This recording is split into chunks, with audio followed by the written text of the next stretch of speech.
Hello, everyone. Thank you all for being here. This is Pinkie, uh, the housewife, and also I will be carrying this on my other channels, which is Pink Global and the original Pinkie. Sorry, I'm running a little late. I've been trying to get here. Ooh, I didn't know my mouth was sideways. It's jacked up. I just realized that because one side of my face is swollen. Ooh, my mouth is sideways. Oh, y'all, we're gonna have to just learn to live with it. Ooh, I didn't realize that shit. I just realized. Oh my lord, my face is. Ooh, I didn't know my face was that sideways. Yeah, bad. Bad. I didn't know that. Hi, Renita. Thank you for being here. Hi, Linda Gamble. Thank you for being here. Hit the like button coming in, guys. I'm just noticing my so if y'all notice that, it's because one side of my face is all swollen and my mouth is all swollen inside. So I can barely talk right. So oh Lord, I didn't know it was that jacked up. But anyway, let's go ahead and get on with the matter at hand. Today is Friday, right? Let me put my lotion on. Y'all know I got to put my lotion on. Okay, see, putting this lotion on there. But let me see, Alice Shaw. See, I'm gonna pull you up. Let me just put this lotion on these hands. I needed some lotion on my body. I didn't get a chance to do that. I just threw her head on and just said, "Let me go." Trying to put everything on, get this lotion out of the way. See, this is my lotion. Okay. Hi, Alice. Thank you. You said hello, beautiful Pinkie. Pinkie, are you doing after your doctor's appointment? Oh yeah, I had it on Tuesday. That's why I haven't been on. That's why I haven't been able to go live. The last time I went live was on Monday. Y'all remember that? I went live on Monday, and I haven't been live since, except for today. Oh Lord, I'm talking with my mouth sideways. Oh my God, y'all see that? Oh Lord, that looks jacked up. No, I did not get hit upside. Nobody punched me in the mouth and got me sideways. Nobody did that. Be respectful to the host in the chat, please, and thank you. Thank you, Linda. Linda Gamble. I'm just happy to see you. Thank you, Linda Gamble. She's the best moderator in all of YouTube streets. She's the one that gets people straight. Oh Lord, my mouth is hurting. I'm gonna get up and go get me something for my mouth in just a little bit, and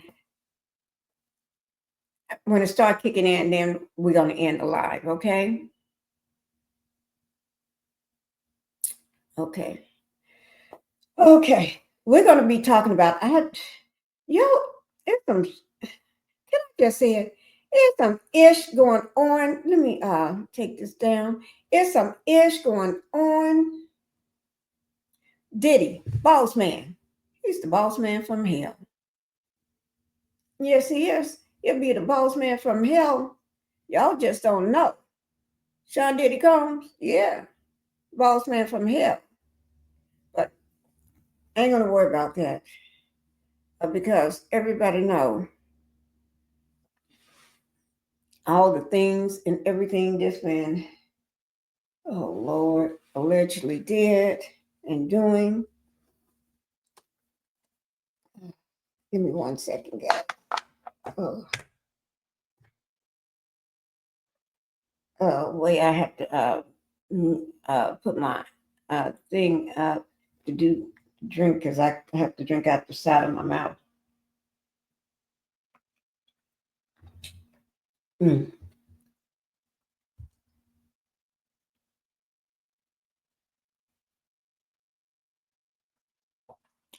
I can only drink out the side of my mouth. Okay, I'll put it over on this side. We're gonna go ahead and get started, guys, because I don't know how long I'll be able to sit here. Oh Lord, I got stuff everywhere, guys. I got stuff everywhere. Okay, so we're gonna go ahead and get started. Let's see. Pinkie, it's a documentary out on the Diddler on true crime. On true crime? You are kidding. I know there's a lot of documentaries out, but not on true crime. Oh, you know I'm gonna have to let me write it down in my puzzle book. I keep a puzzle book. This is my puzzle book I use when I'm not feeling good. I sit when I'm sitting places or just laying down or just sitting somewhere. I'll sit here and do this here stuff. So I'm gonna write it here because I will be working on this again today. That's why I got it with me. True crime.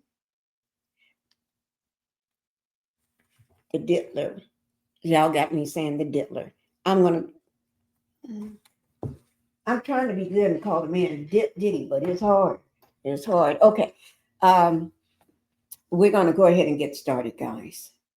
Take a break if you're in pain. Oh, I've been in bed since Tuesday. I have not. I've been in bed when I got back from my appointment. I've been in bed ever since. I've been knocked out, sleep. I've been in bed for so long. I'm tired of being in bed. But I'm going to go back to bed when I get through with this. I'm going to go get back in bed. Okay? I am. Yeah. It's just I'm getting better, I tell you. Oh. Okay. Thank you, Alice. That's my Alice there. Okay, let's go ahead and let me let you all see something before we get started on the Diddler. Okay, let me just let you all see something. Let me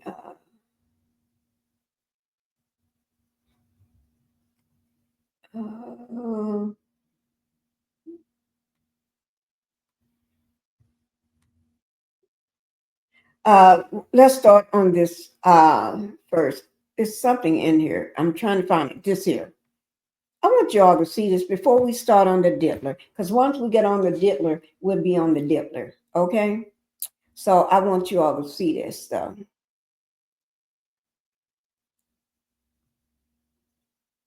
I just happened to see this today. This is with the New York Post. Oh, wait, I need to take this down. Oh, Lord. I didn't even know I had put that back up. Okay, here it is. This is with the New York Post, okay? I just happened to see this today. I'm going to let you all see it too, okay? So we're going to watch this together, guys. Then we'll get on to the Diddler and all the outrageous things. How do you know it's ice? Yeah. Wow. Wow. Let me ask, can y'all hear that? Right now, the person is saying, wow, wow. Can y'all hear that? Put a 1 in the chat because I just want to make sure y'all can hear it. Here it is. How do you know it's ice? Yeah. Wow. Wow. This is fucking intimidating. Oh my God. Oh my. Oh, they're literally taking someone. They're trying to. Oh my God.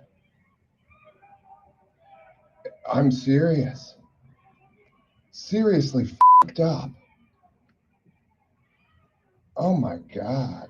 Oh no, there are more people coming. Oh wow. No, they're lit.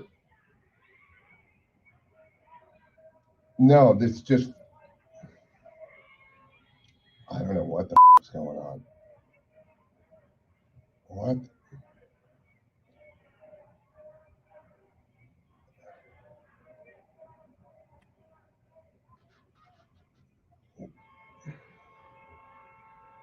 There are people getting in front of the cars. Oh my God, they're running over the people in the cars.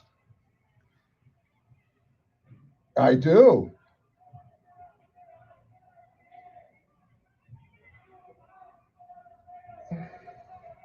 Yeah, and the problem is they're trying to do it downtown on a crowded street.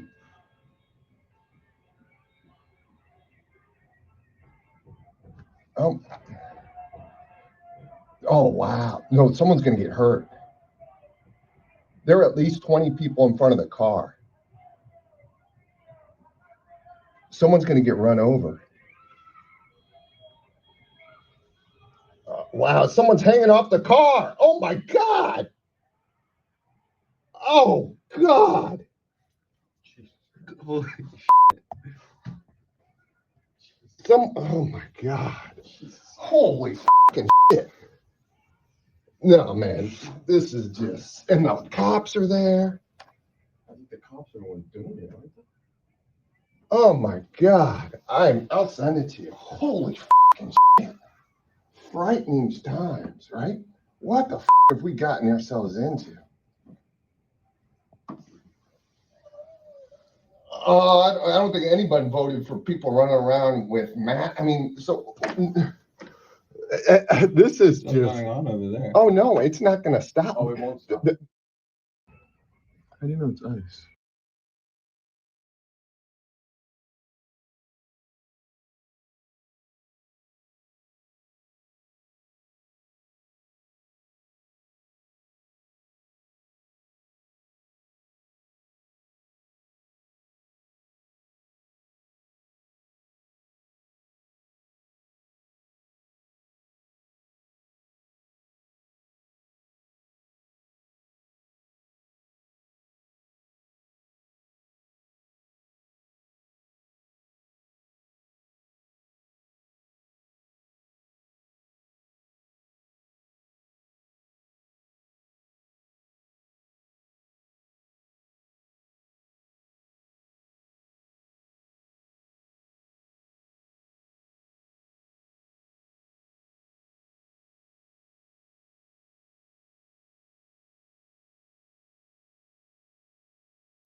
Didn't I just say I don't like muting myself? Because when I mute myself, I don't even know I'm still muted. But thank you. Hi, Sharon. Thank you for being here. Thank you for coming in. And thank you for letting me know you can hear it.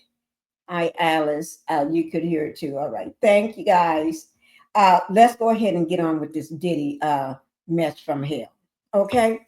I don't know which one I want to talk about first because there's so much shit going on. So much mess going on with Diddy. I don't even know which one to talk about first. Shoot. Y'all got to excuse me. Okay. Oh, Lord, I tell you.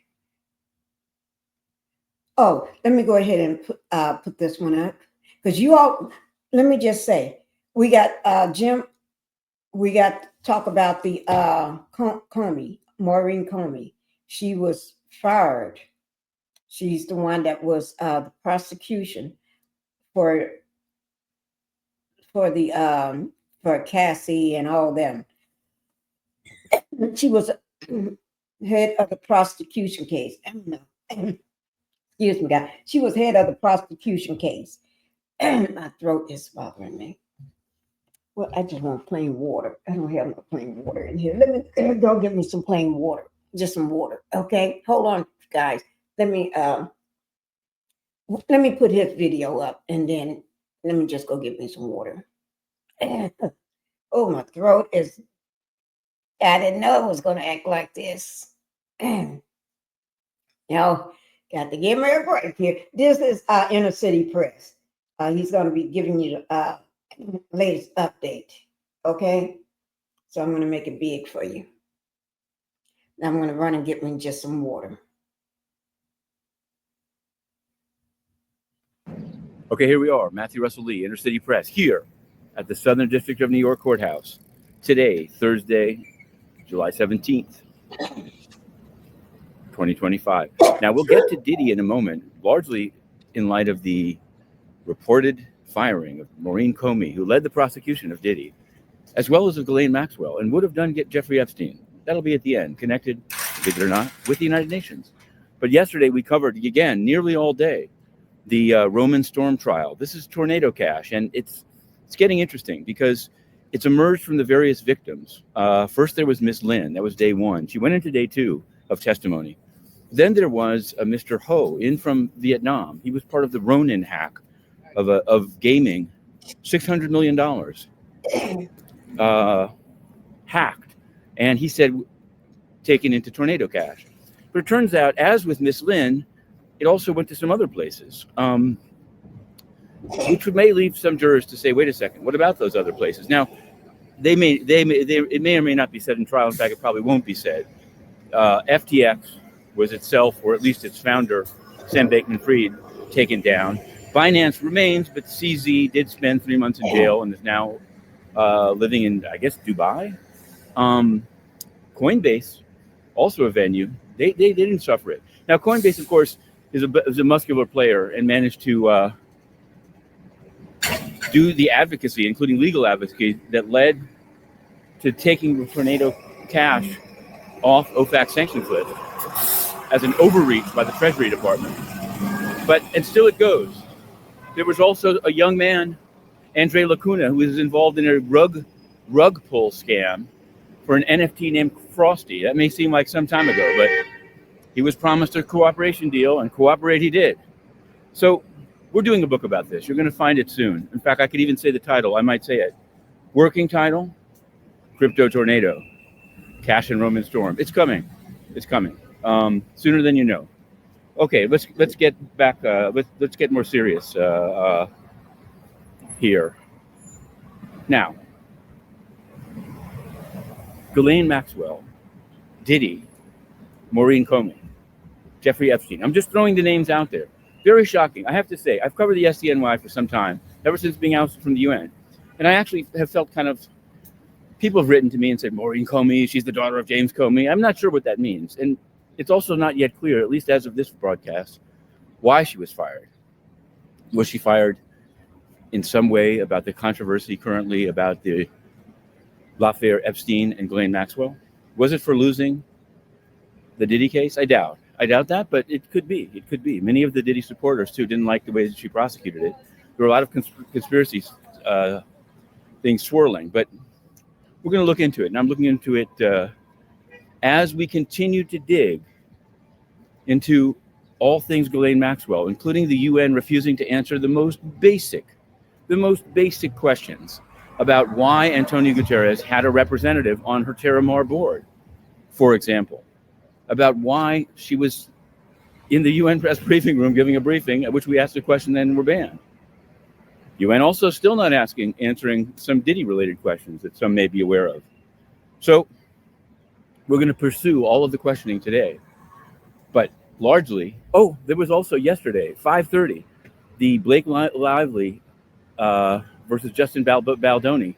Today was supposed to be the day of the deposition of Blake Lively. But at the last moment, Judge Lyman dismissed Jed Wallace and his street company in Texas from the case. Now, he'll probably come back in with an amended complaint, but since he's not part of the case now, he couldn't go to the deposition. So they tried to arrange a sort of fictitious way for him to be allowed to go, but it was all too much. And at 8:30 p.m., Blake Lively's lawyer wrote in and said, it's not taking place. The deposition is put off till July 31st. Now, it might seem like small potatoes, in a sense, as a civil case to some of these other matters, but it is what it is, and we're going to keep covering that as well. Okay, we're going in. Roman Storm.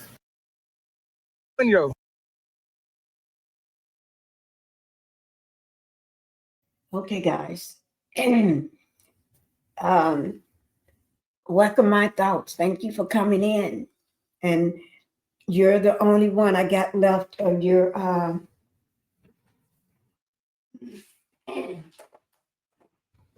yep, you're just the only one still left with no address. Huh? Your fan. Let me make sure you can see it.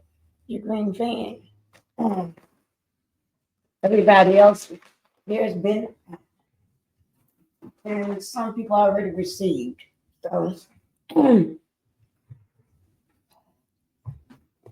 if you ever want to come up, on the panel just to put your address up in the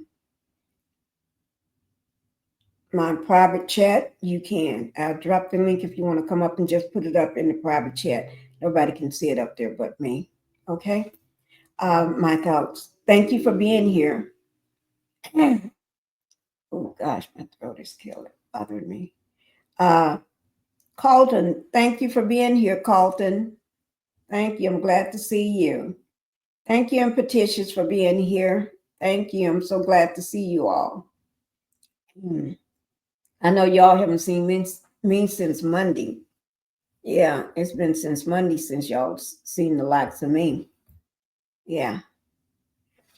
I've been, you see why? You see my mouth? My mouth is sideways. I'm only talking out one side of my mouth. Because the other side, it's all swollen up. I can't talk out of it. Okay. Oh gosh. Okay, let's go ahead and get started with the rest of the stuff. Diddy.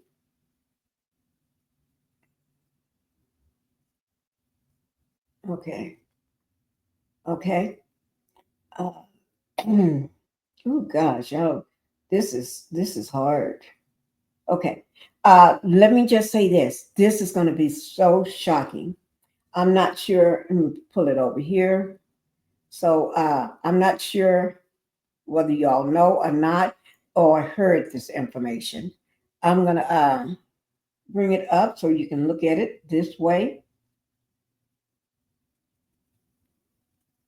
Let me get rid of that.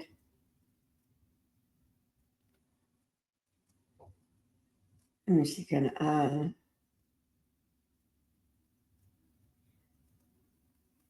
I'm trying to pull it up. Okay, I'll just go with the with what the shade room got. Okay.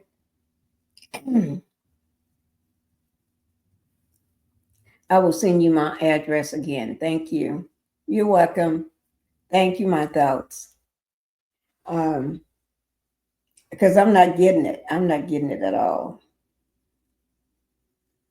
Okay. I'm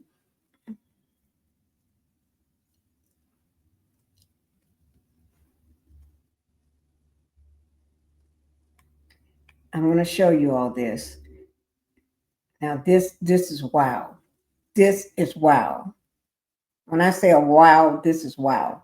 Biggie's son, C.J. Wallace, reported named as alleged accomplice in the assault lawsuit against the Diddler. Y'all have to excuse me. I can barely say anything. That's why I'm going to put my videos on, let y'all listen to them tell you everything. But this is some nasty stuff. When I say some nasty stuff, I really mean some nasty stuff. This is from the Shade Room. Y'all can see it, be down in my description box below. This came out just a couple of days ago, because this says the 13th, but let me see what date did I go to the doctor, because that let me know. I went on today is the 18th. It came out on the, it said the 13th.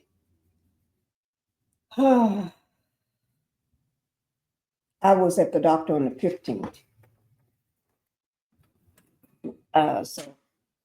And I did my last live on the 14th. So I couldn't say nothing after my doctor's appointment anyway, because I couldn't even talk. Okay. I think the last person, nothing. Okay, but anyway, this is wild. And you know, this is the Diddler. And this is a handsome young man. You know, that's Faith Evans and B.I.G., Notorious B.I.G. Son. Handsome young man. And I think he does a lot of modeling and everything. he's always fashionable dressed. But anyway, I'm gonna let you all hear what it says, because it says a new lawsuit reportedly. Let me see if any of these got the video where I can just play the video, because that's same. Well, I don't see it.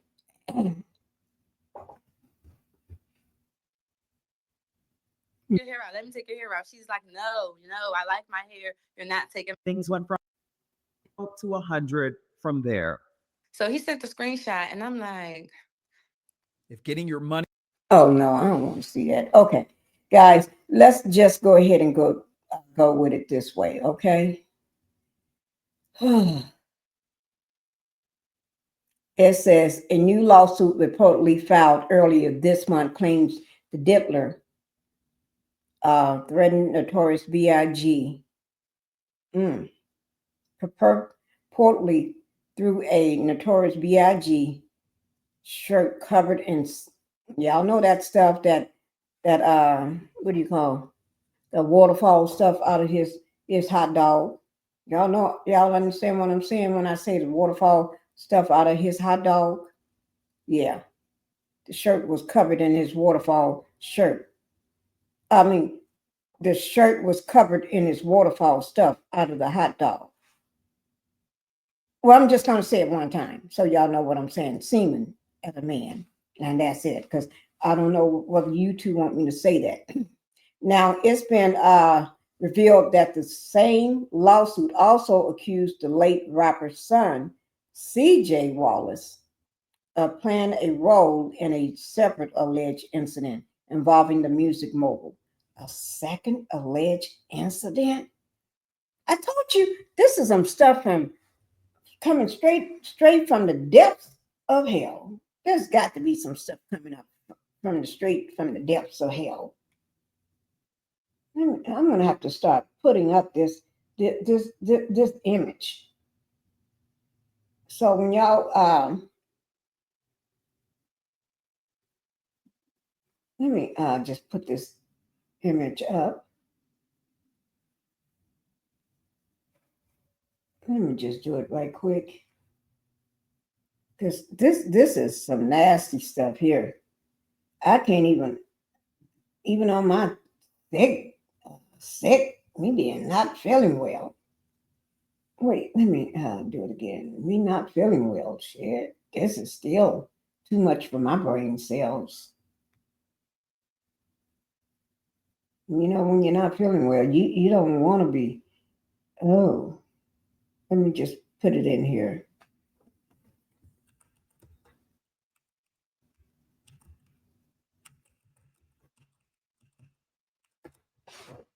Okay. Y'all give me a second. I'm going to try to pull it up now. So when I talk about it, y'all, I got to pull up the depths of hell right quick. The depths of hell.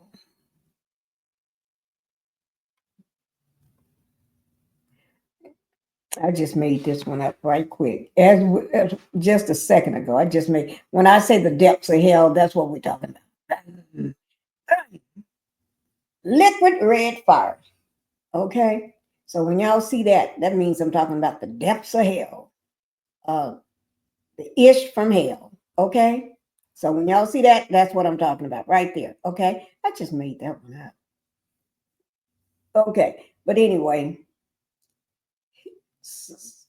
Okay, say Wallace played a role in a separate alleged incident involving the music mogul. Here's what the alleged victim is accusing him of. Ooh, Lord, you know I want to know. Ooh, Lord. Diddy's lawyer, I'm going to skip that. Details of the alleged incident. SA lawsuit against Diddy and C.J. Wallace. So they actually got C.J. in the lawsuit. Oh my God. That child, that's, his father died at a young age, 24 years old. His father went but 24 years old when he got unalived. That is so sad. back in 1997. Mm. And now you're going to involve his son in some mess, just like he did his own son. Oh, my Lord. Okay, I'm not going to worry about it. The plaintiff, identified as John Doe, claims in an incident that occurred in 2020 at a Revolt TV location. The media company formerly associated with Sean Diddy Combs, according to the complaint obtained by TMZ, Doe was alleged lured to the site by a group of men. A group of men? That's when you know something is wrong. When you're taken somewhere by a group of men. That's just too much for your brain cells. A group of men. That's just too much. I'm trying to figure out where I left off at. I'm going to have to start leaving my little pink marker where I leave off.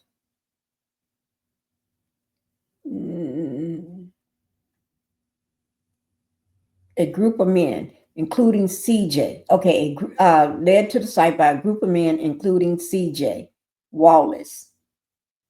Combs, they went in Combs' vehicle. Doe said he thought he was attending a business opportunity. What business opportunity? I don't know, business opportunity. He was reportedly ambushed and led to a room where Combs was waiting. Oh my God. Oh Lord. The lawsuit further states that the Doe head was held by others while Diddy attempted to reportedly force. Oh Lord.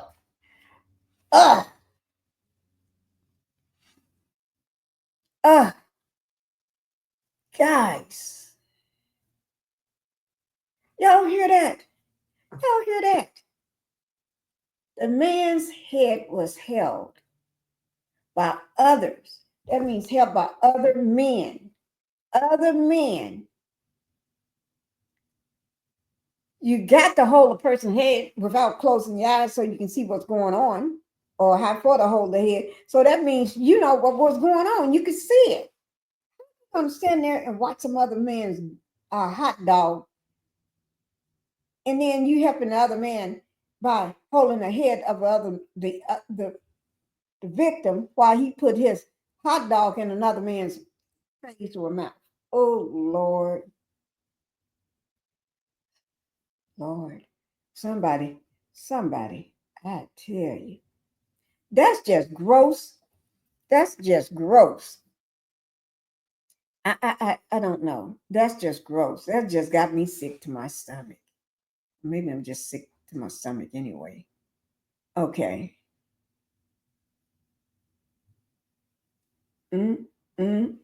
So the lawsuit stated that Doe's head was held by others while the diddler attempted to reportedly force or XEX on him. Every time oh gosh. Screaming that his bad boy career was over as punishment for a prior clash. Doe believed the assault was photographed. Oh my God. Oh Lord. Photographed as humiliation evidence and said he was later driven home by CJ Wallace and then Willie Mack and others while still rearing from the trauma. So they're going to drive him home. Drive him home after all that. I'd be too afraid to be in the car with him. They may take me somewhere. Oh, Lord. Ooh. Oh, Lord. I swear that got me sick to my stomach. I need to go get something with some salt. Stone my stomach. I don't know. Oh Lord, and I can't even eat. Oh, y'all, I'm trying.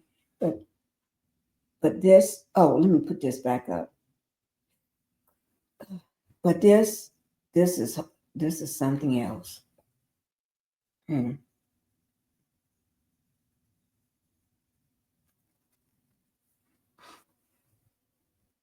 Mm. Okay. The lawsuit doesn't stop there, though. Days before the alleged Revolt TV assault, Doe claims Diddy took things to a low by masturbating onto a Notorious B.I.G. shirt and threw it at him, per page 6. Doe claims the incident occurred in September of 2020 when he, Diddy, and a couple of others visited an LA warehouse where Biggie's belongings were being stored. So this happened in September 2020.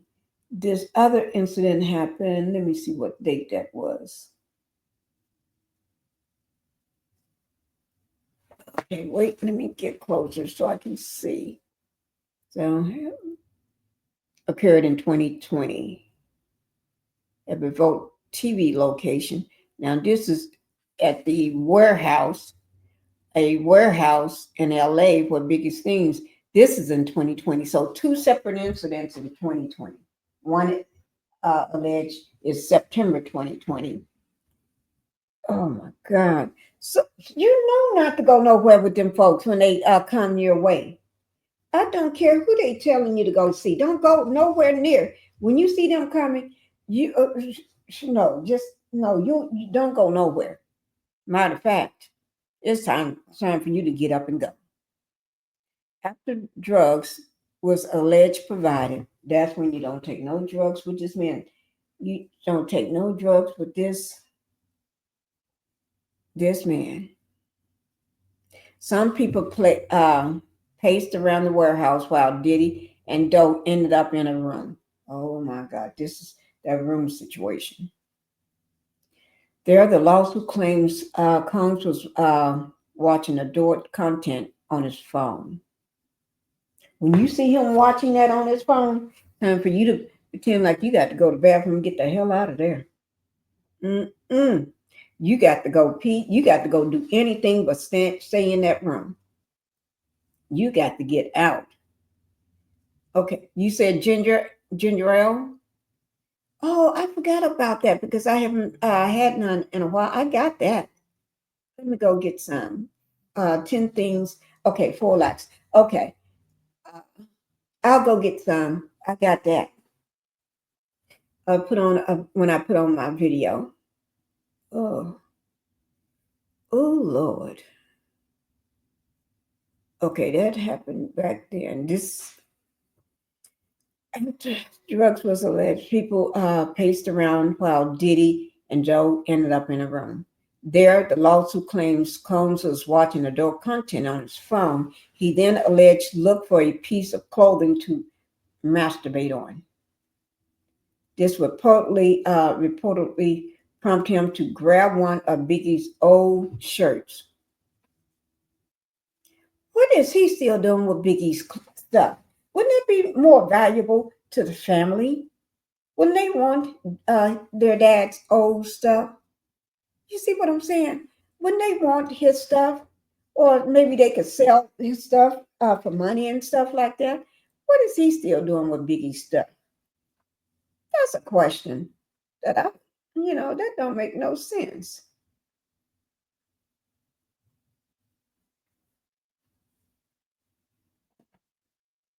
Mm-mm-mm.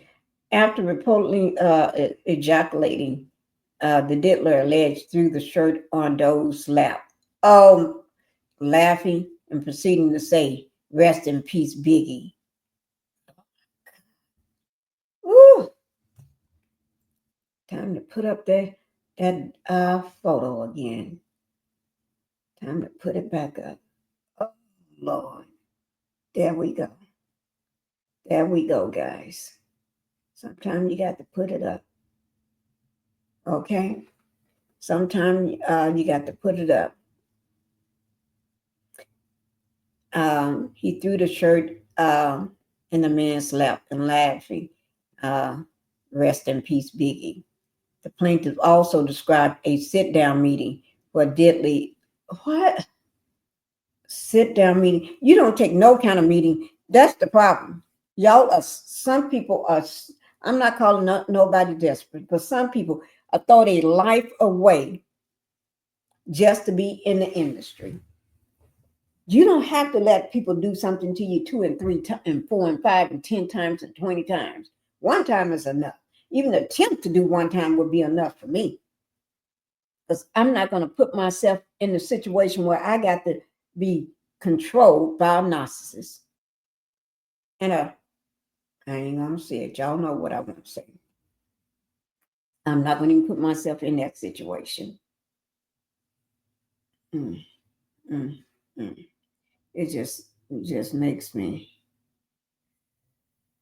Okay. Plaintiffs also described a sit-down meeting where Diddley reportedly purposely groped, himself and made explicit threats of sex violence. Oh my God. What else do he have to do? He groped himself. He do stuff on a t-shirt with all his bodily fluids and throwing it in your lap. He takes you to Revolt TV and do this to you and then take you here to the warehouse with Biggie stuff and do this. You can't, and take you on a meeting. You can't do none of that for me. There ain't nothing Diddy got. Oh, nothing. Okay. Those said C.J. Wallace, Mack, and others promised him business deals to smooth over his issues with Diddy. And you still haven't gotten a business deal. But they can't promise you nothing unless Diddy, nothing goes past Diddy, the diddler. But they're, okay, guys, let's go on. But these was just a ruse to lure him into the assault. I didn't even read that part until just now. Didn't I just tell you they can't promise you nothing? You can't be promised nothing by somebody else because it don't count. Even when Diddy promised you, it don't count. Doe is seeking damages from Wallace and all defendants. He claims the ordeal left him emotionally scarred and betrayed by those he trusted. You know what? I think, you know how you think you know who somebody is? I think I know who that person is. I think I know. I really do. By that last line that I just read, emotional scarred and everything. Mm-hmm.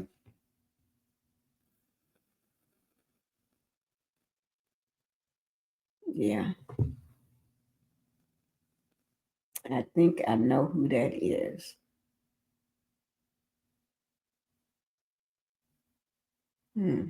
So he's seeking damages. He claimed the deal left him emotionally scarred and betrayed by those he trusts. I heard those words somewhere by somebody. I think I know it is. Diddy's legal team has already responded to the lawsuit.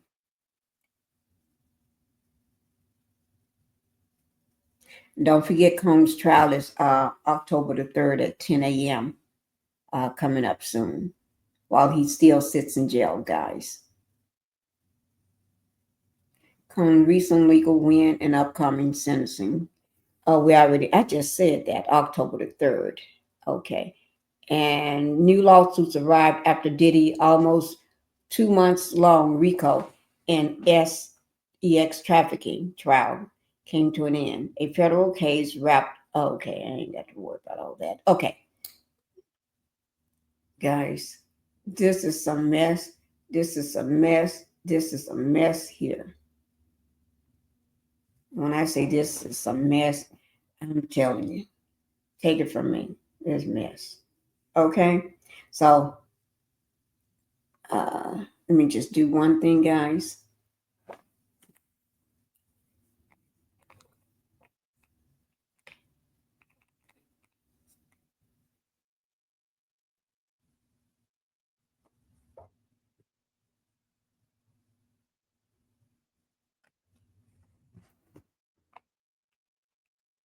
Just give me 1 second.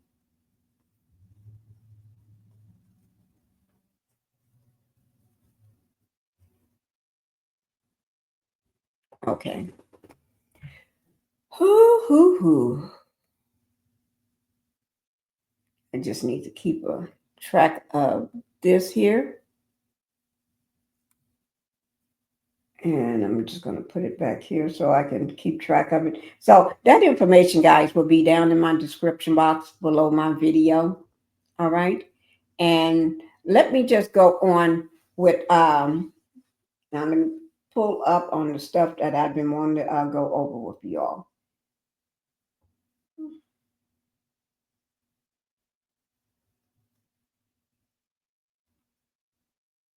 Okay. Okay.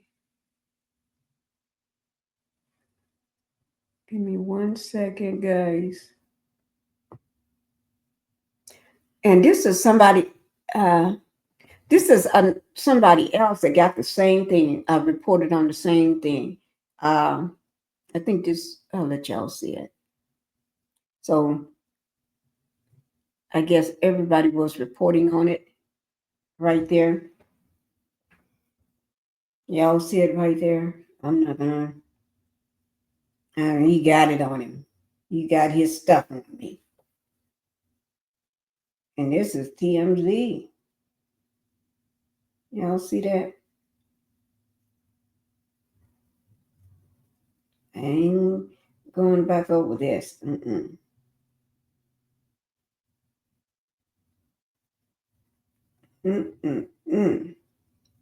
We ain't going back over this. That's some nasty stuff. Some people do some nasty stuff. Some people just nasty. Just nasty as nasty want to be. I'm trying to see, do somebody have it on a video so I can just play it? I don't, so I'm not going to go back over that. And y'all know B.I.G. I put out a lot of good music. Okay? I mean, a lot of good music. And I'll let y'all look at some of this. No. We're going to skip the good music.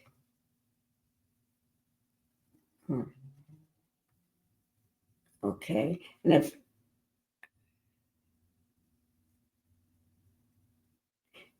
And here's somebody else saying the same thing. I just want y'all to see that this did get traction, but I wasn't able to bring it to you during that time because when it first came out this week, because me, myself, and I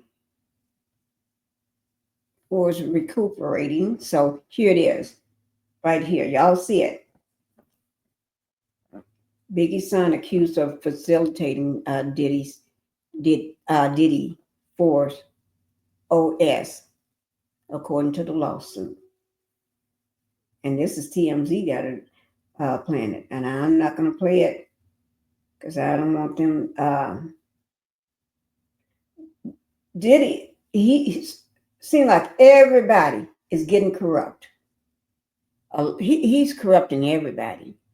Y'all leave your kids, keep your kids away from him, because otherwise your kid's going to get corrupt. You know what I mean?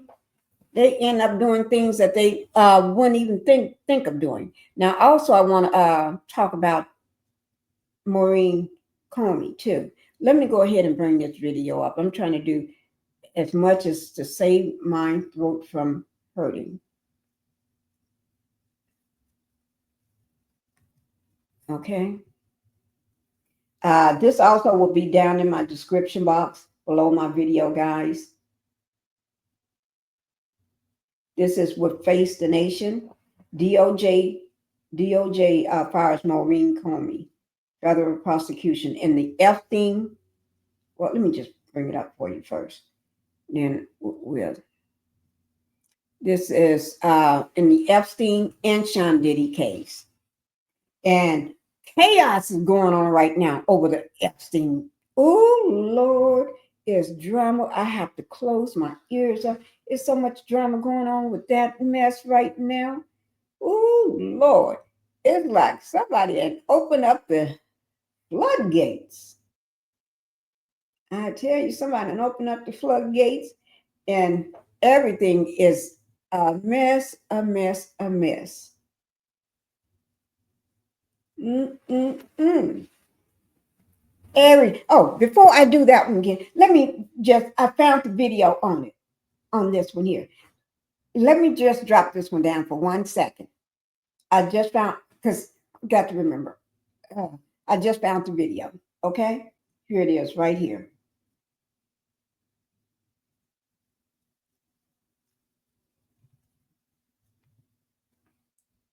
Wait now, didn't I put this in my, let me just see.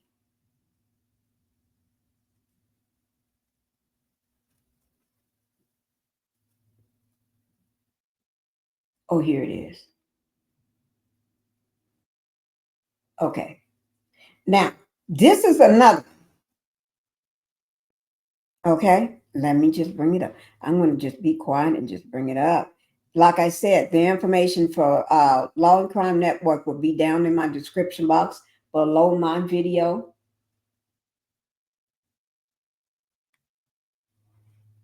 This is some stuff. Now, he got Biggie's son into some mess. And not just Biggie's son, he gets his sons always in some mess, especially the one that looks like his twin. But now he got the little one right here, the cute one. And that's literally, that's not his son. You know, I think his mom is Mika or Misha or something like that. But anyway, you see her going in and out of the trial of the courthouse, okay? And that's his mom, right? Let me just ask you this. Do that boy look anything like the Diddler? Anybody? Just send me a yes or no. I won't be embarrassed if you say, no, he looks just like him. I'll just take your word on it. Do he look anything like the Diddler? Not at all to me. He don't. He looked like, just like, I ain't gonna say it, he looked like his daddy. Not Diddy. But now Diddy is raising him as his, but he don't look nothing like Diddy to me. He looked just like his old friend, a friend of his that used to be Wolf. This guy named Wolf. That's what he looked like to me. I don't know how he looked like that man. I guess cross contamination. I don't think that could happen while you're trying to. I don't think that can happen. But that's who he looked like to me. Let me see.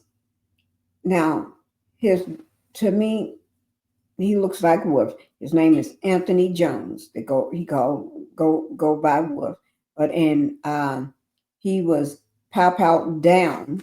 I wrote my note. Pow down at the age of 38. Why are all these people are so young, just coming up unalive?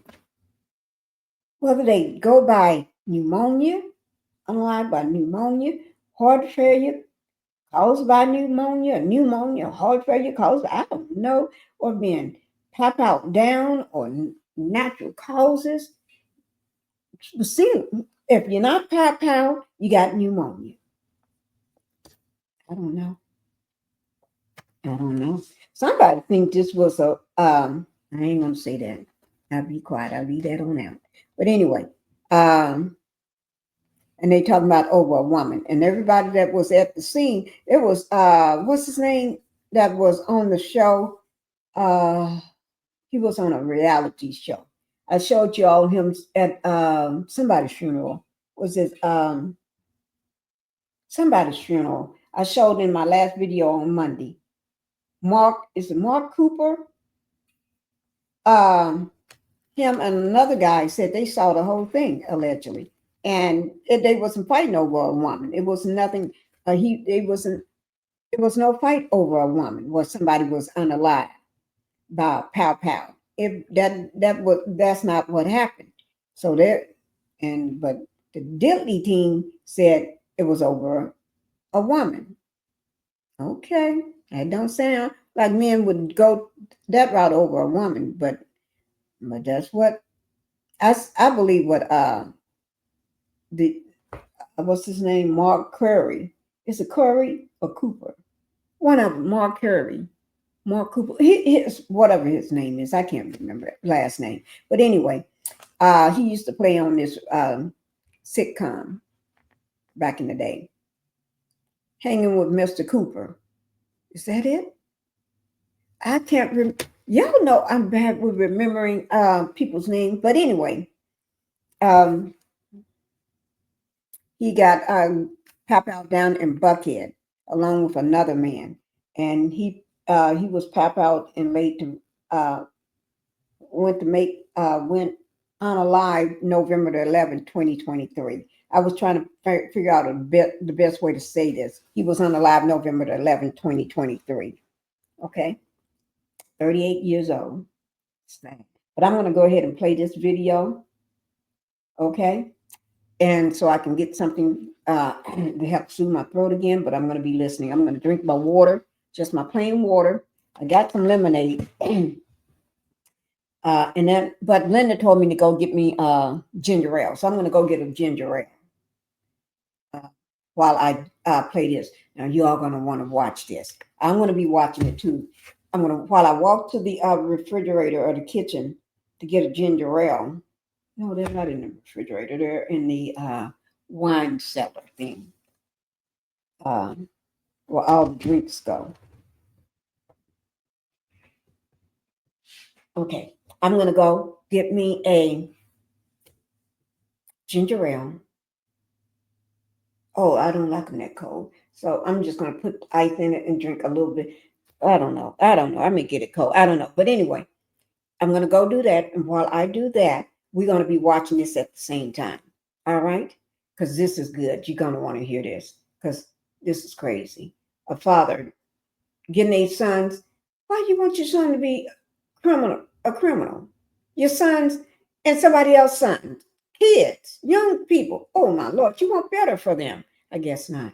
A new lawsuit that involves Sean Diddy Combs, but isn't against the disgraced music mogul. As Diddy is listening to closing arguments in his sex trafficking and racketeering trial in federal court in New York, his son, Justin, has been hit with a lawsuit by a woman who claims that he lured her to Los Angeles to be raped by multiple men, including his dad, Sean Diddy Combs. Now, this isn't the first time that Justin has been named in a lawsuit with his famous father. We're on the case presented by Law&Crime. I'm Chris Stewart.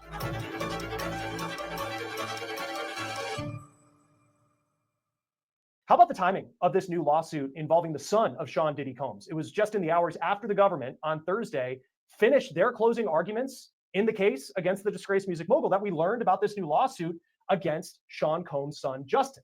Justin is one of Diddy's 7 kids. Here he is with his dad's arm around his shoulder. Justin has been in court supporting his dad, just as his siblings have been over the past 7 weeks of testimony. Now, listen, whatever your feelings are on Sean Combs and whether you think he's guilty of the charges that could put him in federal prison for the rest of his life, you just have to think how difficult it must be to hear about all the sexual exploits of their father. But if you believe the allegations I'm about to tell you in this new lawsuit brought against Justin Combs, Justin apparently was very aware of his dad's lifestyle. The new lawsuit that just dropped was filed by a woman from Louisiana who says in 2017, Justin Combs coaxed her to come to LA because she says that Diddy's son promised her a job in the entertainment industry. She claims the two had met on Snapchat, and Justin allegedly asked for explicit pictures, and she sent them. The woman, who's not named in this suit, says when she got to LA, she was raped by several men, including a certain music mogul now at the center of this high-profile, historic trial in federal court in Lower Manhattan. Yes, Sean Diddy Combs. The alleged victim claims that Justin invited her out west for a weekend to talk about her career. But when she got there, she says she was kept in a house in Beverly Hills. And according to the lawsuit, things seemed fine at first. But when she allegedly asked Justin Combs if they were going to leave the house, he said no. She claims that Justin Combs offered her alcohol, pills, and weed, and she thinks that the weed was laced. Now, you can see in those allegations some of the comparisons in this lawsuit to the so-called freak-offs that we have been hearing about for weeks at the center of the Sean Diddy Combs sex trafficking and racketeering trial. The woman says after she took the drugs, 3 men entered the house and all of them were wearing masks.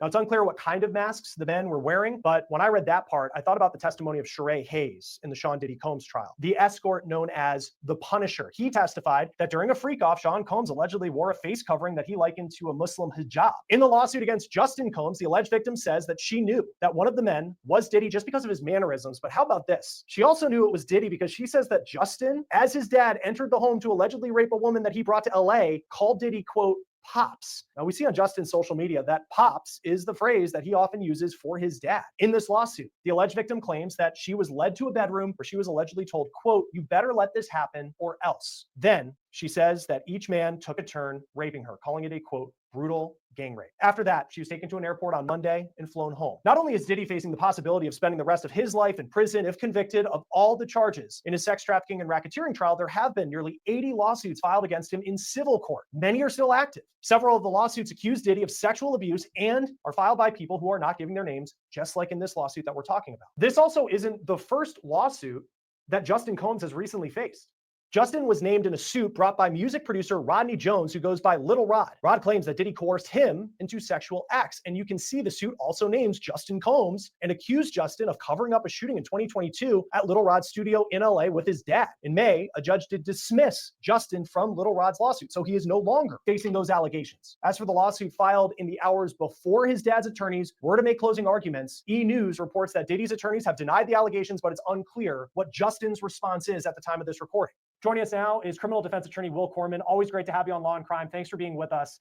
What stands out to you in this lawsuit that Sean Combs is named, but also his son Justin? Well, it's interesting. I think that the connection to Sean Combs is pretty tenuous. You know, we've gone through this all. It almost seems that the one connection to Sean Combs they actually put on him is the allegation that Justin called one of the masked men Pops during the course of the assault or just before the assault. That's it. The other connection, obviously, is that Sean Combs is Justin Combs' dad. So I think it's a bit of a stretch. You know, again, we're just receiving these documents now. And we're just going through this lawsuit now. Perhaps there's more out there, but it really doesn't seem that way. And of course, people who are victims of sexual violence, you want them to get their justice. We have seen dozens of lawsuits filed against Justin's dad in the wake of when he was indicted for the trial that he's on right now. How do you go through these lawsuits and understand who's telling the truth and who actually has a case that could be heard in court? Someone like Cassie Ventura, when you see that video from 2016, or you do look at some of these Jane Doe lawsuits and you wonder how many of them are true. Look, as a criminal defense attorney, it's my job to be cynical, and it's my job to, review everything with a pretty jaundiced eye. So the question really becomes are there corroborating facts and circumstances from Jump Street that make sense? So for example, if this lawsuit is alleging that something happened in LA during a specific period of time, do we know that Sean Combs was there? Do we actually know that he was present in LA? These things aren't difficult to find out, but it's those baby steps to trying to build the foundation of a lawsuit to see what's realistic that really matter in a case like this. And as you so correctly said, we want victims of domestic violence, of sexual violence, and so on and so forth to actually be compensated accordingly. Unfortunately, when we have circumstances where we have somebody famous who's been charged with crimes, we have somebody famous who's been sued, there can be instances where other folks jump on a bandwagon. And I'm not suggesting that's what's happening here, but it is something that everyone needs to look at skeptically. Right, absolutely. If you were to bring a lawsuit against someone like Justin Combs, or any of these, and even the cases involving his dad, and you're bringing a civil suit, what facts do you need to have? I mean, certainly if you have a victim who says that this happened and they're ready to, they're able to provide some corroborating evidence that something happened, What do you actually need to be able to go to the courthouse and say, I'm filing a lawsuit against this person? I think that you need to have somebody who's willing to state under oath that this is what happened to me, that this is what I'm alleging, these are my damages, this is how it's impacted me. And as an attorney, again, I would want to make sure, especially in a lawsuit like this, where it involves a high profile person, but quite frankly, in any lawsuit, that there is some corroborating information out there so that my lawsuit isn't tossed out of court pretty quickly. And reading through this complaint, it mentions several other lawsuits. You have the lawsuit from Rodney Jones, who's known as Little Rod, and Sean Combs is facing that lawsuit, and his son was named in it, but has since been dropped. What do you make about it having all these other different cases and elements brought in? What is the attorney here trying to prove? Well, it almost appears as if the attorney is saying, where there's smoke, there's fire. So here are all these other lawsuits, and I've reviewed the complaint, and they talk about them in some detail. They don't just list them. They say, this happened on this date, and this person sued Sean Combs here, and this person sued Sean Combs here for this set of facts and circumstances. And they're essentially trying to say, because there's all these other lawsuits, you should give this one a stamp of approval, because again, where there's smoke, there's fire. Tony Busby, his law firm is bringing this. He has been in the civil world a very, very prominent name. For those who don't know him, and you work in criminal defense, what do you know about Tony Busby? Knowing that it's his law firm bringing this, what does that tell you? I don't think that the Busby law firm is taking these allegations lightly. I believe they have the resources to do their own investigations prior to actually filing these suits. So this isn't some, sole practitioner who's trying to jump on the cottage industry that's been created around suing Sean Combs. I think that they have the ability to investigate this. They have the ability to decide whether or not they want to take on these cases. And I think that does lend some credibility, albeit, not a ton, but I think it does lend some credibility to the facts and circumstances surrounding it. In other words, this alleged victim didn't just walk in off the street to some random law firm who then is saying, oh, we now have the ability to sue Sean Combs. This is someone who's been down this well-trod path before and probably knows exactly what the pitfalls are in suing somebody as prominent as Sean Combs. This lawsuit came down at the time we're recording this, came down last night. So that was a couple hours after the government finished their closing arguments against Sean Combs. And as we're recording this right now, Sean Combs, his defense team is giving his closing argument. What do you make about the timing of this? It's against Justin Combs and Sean Combs' name, but it's happening right in the middle of maybe the most pivotal part of this entire trial. I don't exactly know what to make of the timing of it. I think it's interesting. I think that I'm a little surprised that it's come out so late, but sometimes, we don't know what led the alleged victim in this lawsuit to break their silence and to file this lawsuit. Perhaps they were watching the testimony or reviewing the testimony in the criminal case and said, oh my gosh, that's exactly what happened to me. Perhaps they said, they listened to the testimony and they said, there are so many victims here. I believe that I am one too. We don't know what prompted it. I think the timing is interesting, but I don't know that I can make anything of it as we sit here right now. I think of recently you had Tyler Perry, prominent name in Hollywood, very different case, but accused of sexual violence and sexual harassment, workplace harassment with an actor who had worked on one of his shows, and the actor provided text messages in the complaint. This doesn't have that. Very different case. But the fact that there's not that visual evidence that we can look at, and I don't know what type of visual evidence would exist in a case like this, but the fact that we don't particularly have those, does that take away from the weight of what this lawsuit may actually be in the end when it comes to the truth? Well, I think we're getting ahead of ourselves a little bit here, because the filing of a complaint is just simply the first step. And all the complaint needs to do, on paper anyway, is set forth the factual allegations that are enough to sort of not get the case thrown out at the first few stages. And that bar is pretty low. So there may be tons of evidence surrounding these allegations that aren't in the lawsuit. They don't need to be in the lawsuit. Again, there needs to be just enough to get us through those first few steps. Excuse me. As Sean Combs, we're awaiting, once the jury gets the case next week, and then we'll see what the verdict is. But guilty or not guilty, he's going to be dealing with a lot of civil cases that are still pending. What does the timeline look like for Sean Combs? Let's just say he's found not guilty of everything. What does the legal timeline look for him? How long could he be dealing with the issues related to all these civil suits? That's a great question. First of all, I don't think he's going to be found not guilty of everything. So that's a separate issue entirely. Yeah. Having said that, again, different jurisdictions have different statutes of limitations for sex assault victims to bring lawsuits within which, or timelines within which they can bring the lawsuits. And so again, depending on where allegations come from, those statutes of limitations can be very long. It also matters on how old the alleged victim was at the time that the incident took place. For example, there have been a number of states which have extended statutes of limitations for minors who were sexually assaulted. those statutes of limitations are much longer than for adults who've been sexually assaulted. So it really does depend. And I know that's not quite answering the question, but I suppose the easiest answer is it could go on for quite some time. And you look at this complaint, the complaint is for sexual assault and battery, gender violence, negligent supervision. I think a lot of people would look at this and they'd certainly, if all of this is true, what a horrific experience that this victim went through. Why is this not a criminal case? That's a great question. And I suppose that this victim could have brought this to the county attorney's office or whatever local prosecutorial body there are. We don't know the answer to that. Perhaps yeah, well, quite frankly, we simply don't know the answer to that. But it's also important to remember this, that Sean Combs is named in this lawsuit. I have reviewed this lawsuit. The connection to Sean Combs is pretty thin from a legal standpoint. It just is. So we don't know why this wasn't brought forth criminally. Perhaps the person decided they would rather seek their own form of justice from a civil standpoint. Sean Combs has a lot going on criminally right now, and perhaps it wouldn't even be prosecuted. Again, if he's found guilty of all these offenses in federal court in New York, Sean Combs is going to prison for decades. He's 55 years old, not that old, but he's still going to prison for a very long time. So I don't know that the LA District Attorney's Office or whatever prosecutorial body is out there would bother pursuing criminal charges if Sean Combs at age 55 just gets a 30-year sentence federal. And for Justin Combs, and I assume he'll have, he has, I don't know if he has a trust or an inheritance or how he financially makes a living. Certainly it's part of being in the circle of Sean Combs. How does he pay for an attorney? Is that have to come from it? Because I think if Sean Combs is found guilty and all this money, and he's got a lot, but maybe we don't know how much money Sean Combs has, frankly, but we know that it's going to a lot of these cases. How does Justin Combs defend himself? Does this get wrapped into, I mean, if his dad's going to have to defend against this, is it a 2-for-1 when it comes from the defense side? I mean, it could be. I mean, we certainly don't know what the corporate structure is of Bad Boy Records and all the other entities that are named as defendants in this lawsuit. I have a feeling that Justin Combs will get counsel. I have a feeling that Justin Combs will get excellent counsel.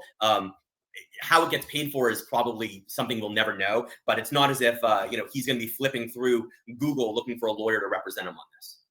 And even if a lawsuit has no merit to it whatsoever, and this is more just a hypothetical question, because I think some people do look at some of the Tony Busby lawsuits, and there's an idea of like all of these are just a money grab. And we'll see.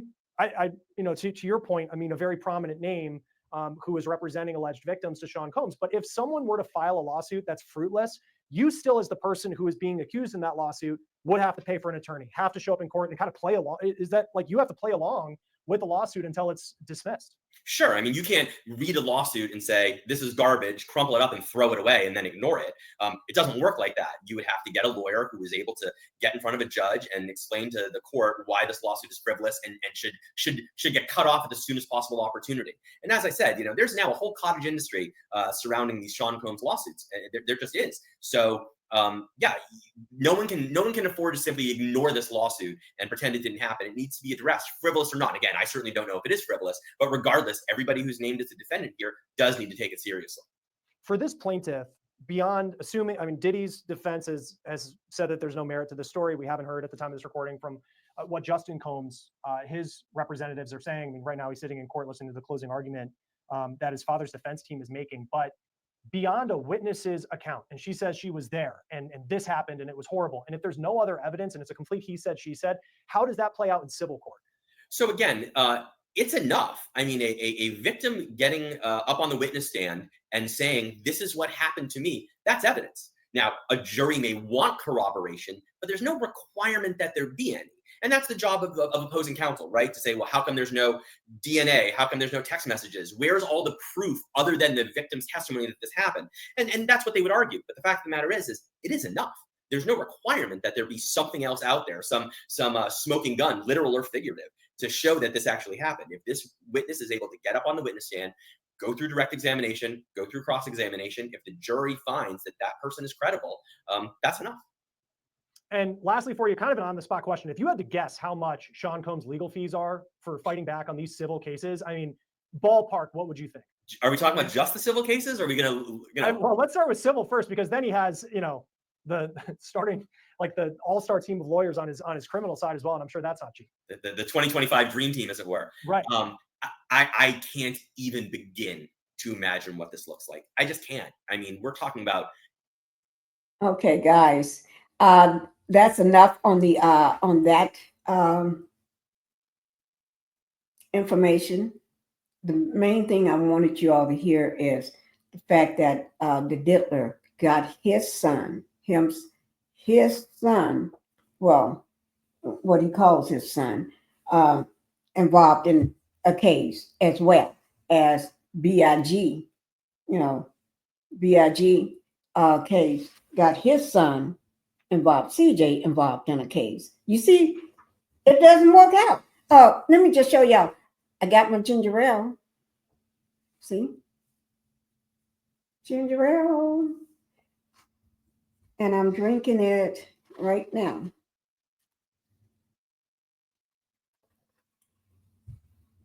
That's the first time I used a straw in a week because probably maybe since my last live on Monday, I don't know, but I hope I can.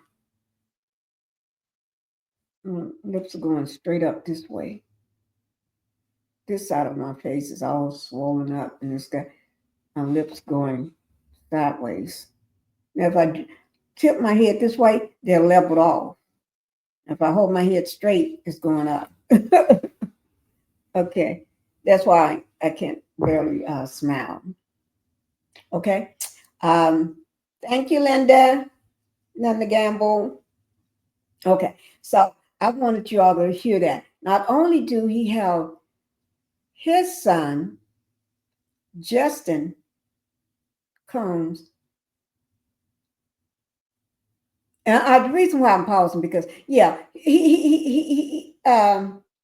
calls him.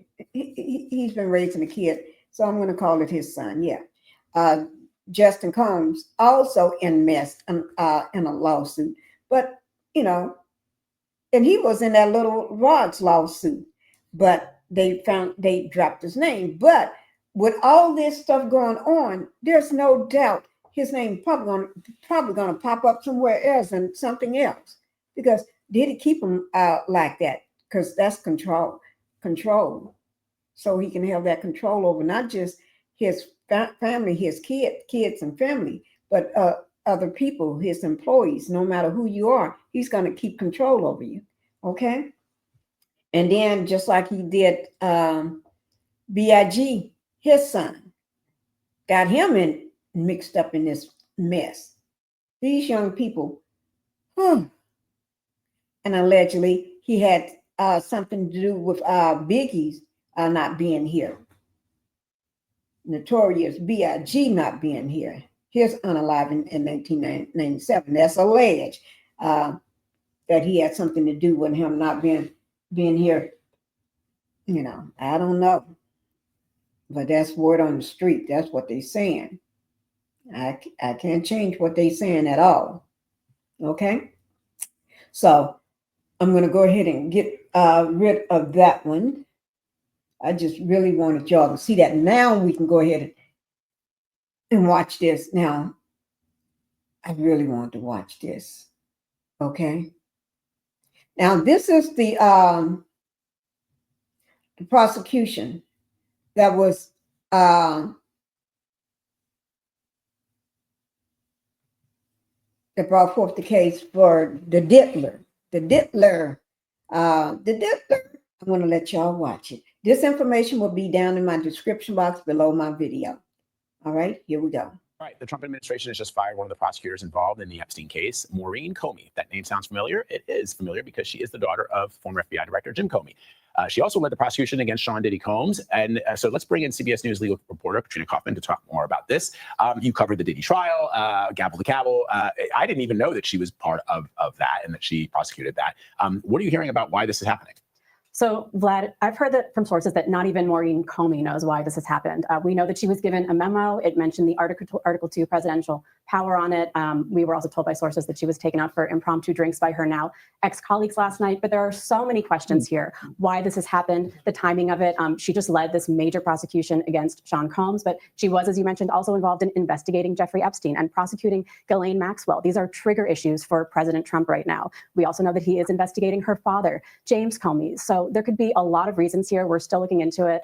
But having just spent 2 months in court with her, I can say that she is a very impressive prosecutor. As an attorney, I always enjoyed watching her get up there. She just had this very sharp way of questioning witnesses. She did the final rebuttal argument in the case. It really showed off her skills as an orator. And she is one of many experienced attorneys who have been let go from the U.S. Attorney's Office now. Also people who investigated President Trump himself, the January 6th rioters. So a lot of questions here, and we're going to be looking for answers. Yeah, I know you're digging into that. Let me ask you about some reporting you have over at the White House on a lawsuit to terminate temporary protected status for Venezuelans.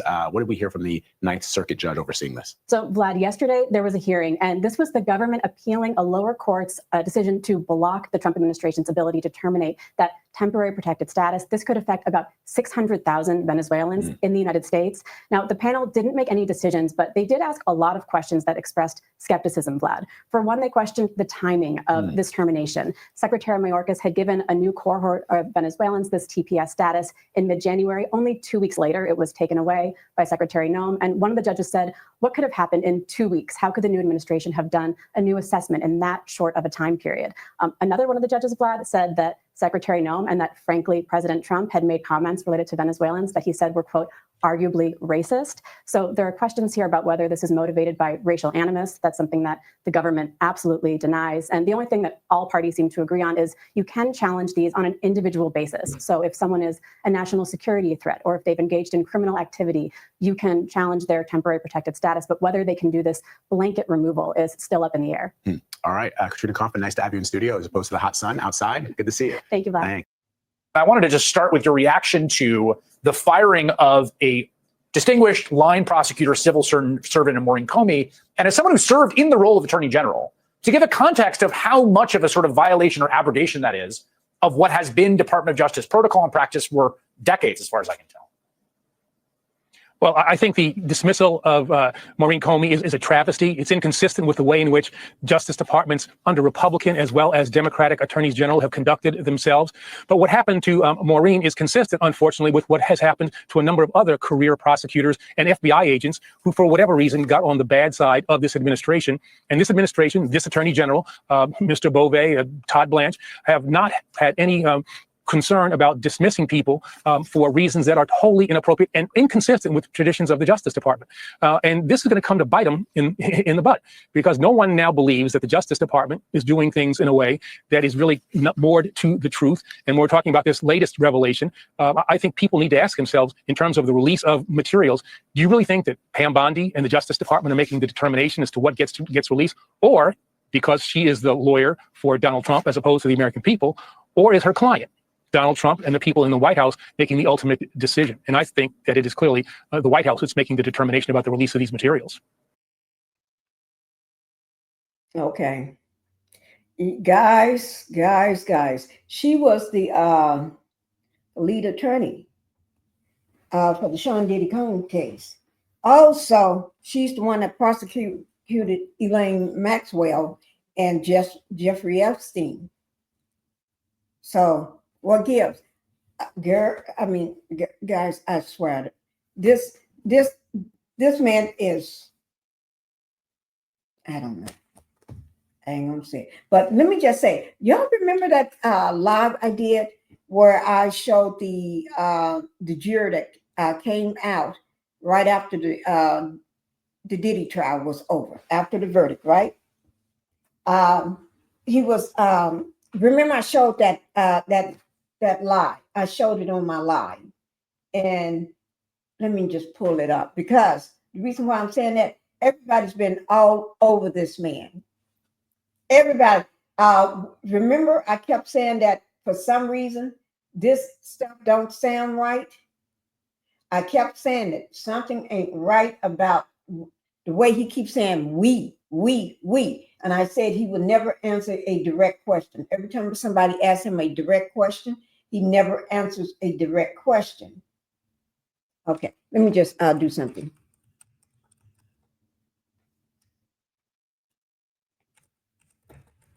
I'm just putting a note so y'all can make sure you don't forget to do this, because I always said, hit that like button, guys. Make sure y'all hit that like button for me. Okay.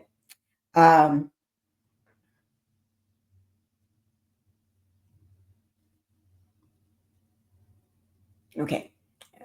Now, remember I said there was something about the way he keeps saying we. we. It was always we this and we that.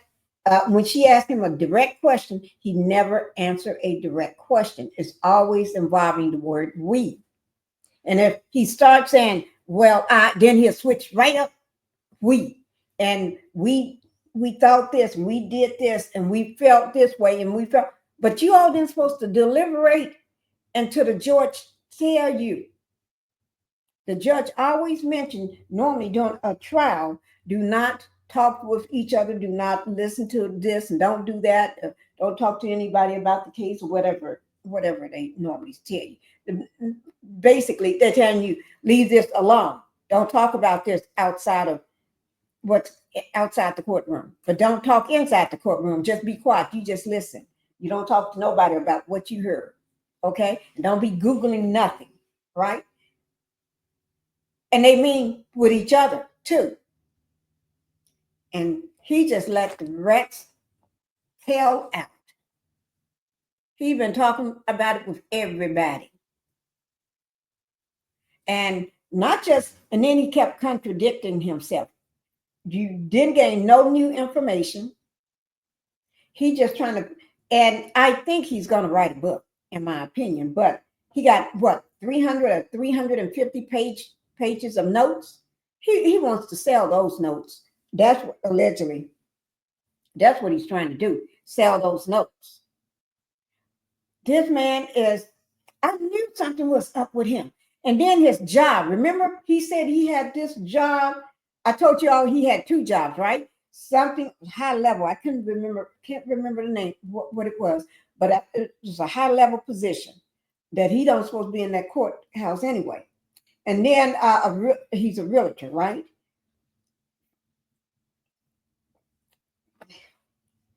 The gig is up, put it like that. I'm going to try to find that video and let y'all know. The gig is up. The gig is up on that man. Let me just pull it up. See, that's what happens. Think about it. And even he had to be brought back on track when he went off track. When he would go off track, they would have to bring him back. Let me find that line. This man was a rat's tail. Let me find that. Let me see. Oh no, it haven't been that long ago. Was it 2 weeks ago?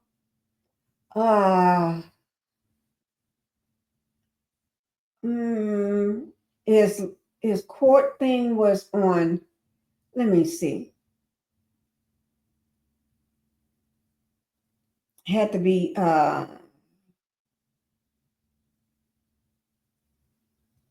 let me see. I'm looking for it, guys.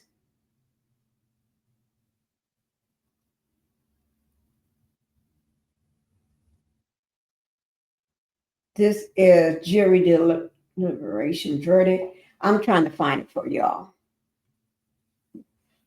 Oh, by looking through my videos.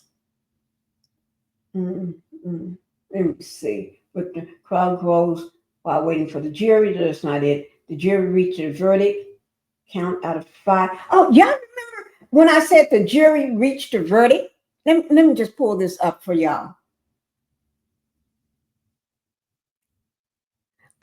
Remember, I kept telling y'all something didn't sound right about this, right? Look at this here for me, right here. This one, right here. See this one here? Right there? What keeps saying right there. Okay, it said breaking a Diddy trial. The jury reached a verdict. 4 out of the 5. 4 out of the 5 counts. Okay? And then the next day is the verdict watch live Diddy trial, July the 2nd. That's when they came back with 2 out of the 5. Something happened in the midst of that. Don't let things fool you. Y'all think, don't let this fool you. There's a sugar daddy out there. There's a sugar daddy out there that's willing the powers that be for Diddy. Allegedly. There's a sugar daddy out there. Because there's no way you're going to go from 4 out of 5 to 2 out of 5 overnight. So when the judge told them to go back and view, go back and sequester them to go back in and keep going on with the deliberations, something happened in between there. And remember, Diddy thought he was getting out. Diddy got there's a powerful sugar daddy going on. I'm not talking about CD. I'm not talking about him. I'm not talking about that old man. Okay, somebody that's bigger than CD, and you know he's big, but there's somebody bigger, and Diddy. There's somebody bigger. Diddy ain't gonna do much time because there's somebody else behind the strings of that puppet.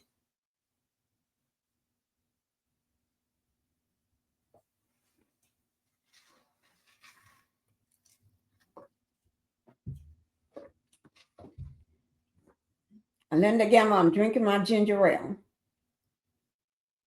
I'm drinking my ginger ale, Linda. Ginger ale is all I can do right now. Please hit the like button, including those in the bushes. Please, in the bushes, come on out and hit that like button because we got about 30 minutes left. But I think it was bigger problems now for Diddy. I think it was here. I think it was in this video. This October. Okay, I think this is it. Let me see. You know, just like he put, it's safety in numbers. No. I think it's here. Now, let me, y'all already see this, right? This is what I was talking about, border going close. Okay. Something happened when they went back there. I'm trying to bring this up, guys. See, can I bring that up? We even talked. Let me ask y'all a question. What happened to her? I guess he said, I get it now. I should have sit myself down. What happened to the little girl? See this? Just crazy. Well, I don't know what happened to her. And also sex life. I don't know what happened to her. I don't know. I don't know what happened to her. Oh, I swear I don't know. Ooh. Linda, I do feel better. I am feeling a little better since I drank my ginger ale. Since I'm drinking the ginger ale, I do feel a whole lot better. One more thing I want to show you all before we leave. It was something else I had up here for you all. Let me see, can I find it? I want to bring it up. Here it is right here. I want to bring it up. Yes, I do. Because I'm just petty like that. Sometimes you have to be petty. Yeah, this is with CNN, okay? Sometimes people have to be petty. And I'm sorry if sometimes I'm gonna be petty sometime. Okay? Let me just, y'all hit that like button so I can take it down. Okay? But I'm gonna just be petty for a little while. Petty. Okay, but anyway, everybody been noticing, and that the man that think he's strong, the strong man. Hi, Terry. Thank you for coming in. Thank you, Terry. The strong man. Terry, let me know when you get your package, okay? When you get your package, let me know, okay?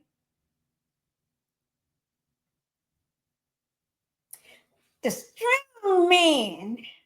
That I can do anything, man. I don't need no help.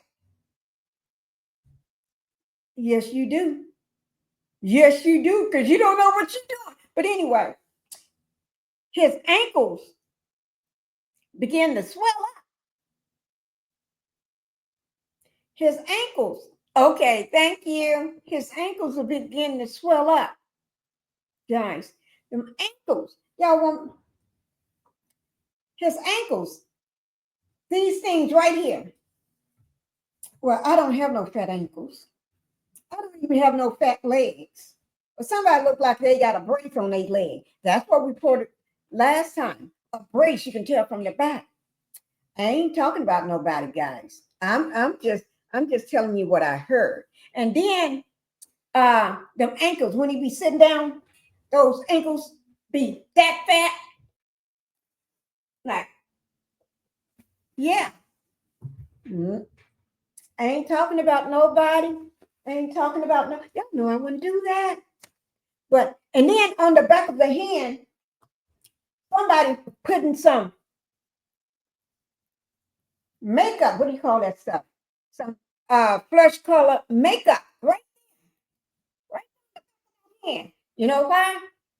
Somebody got something going on back on the back of their hand. And they said from shaking. Let me tell y'all something. When you shake hands, you don't cover up that and shake hands like that. No, you shake hands.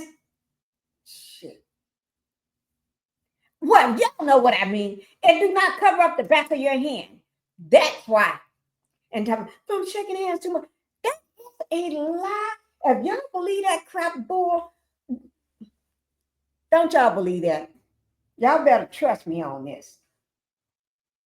Okay? Because I haven't lied to you yet. But I'm going to go ahead and get this started. Okay, here we go. That watch, they're going to be them fat ankles, and then a brace, and the man can't even stand up straight. He be tripping and falling and everything. Looks like elephant feet. Oh, and concealing. Yes. You're right. Elephant. Elephant. Elephant. He trying to make y'all talk about something else, and because he don't want to talk about the Ghislaine Maxwell stuff. Elaine is trying to get out because he said that woman's going to get out because you put your foot, them big elephant legs all up in your mouth. But here we go, guys. We've been listening to the White House press briefing there, hit a number of topics, most notably, or among the notable topics, we heard about the president's medical condition, with the White House press secretary there saying that he was evaluated by the White House medical unit after questions and after the president noticed some swelling in his legs. And they said in an effort of transparency that tests were performed. I want you to just listen to the sound here.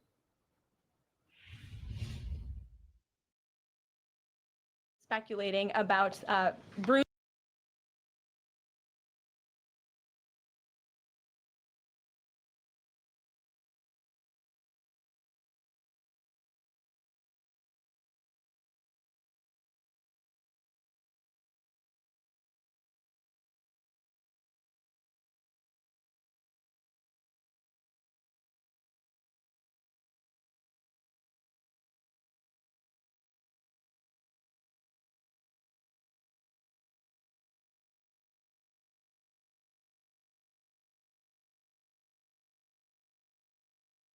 I'm so sorry. That's why I should never mute myself. I said, this is the most lioness heifer I ever seen in my life.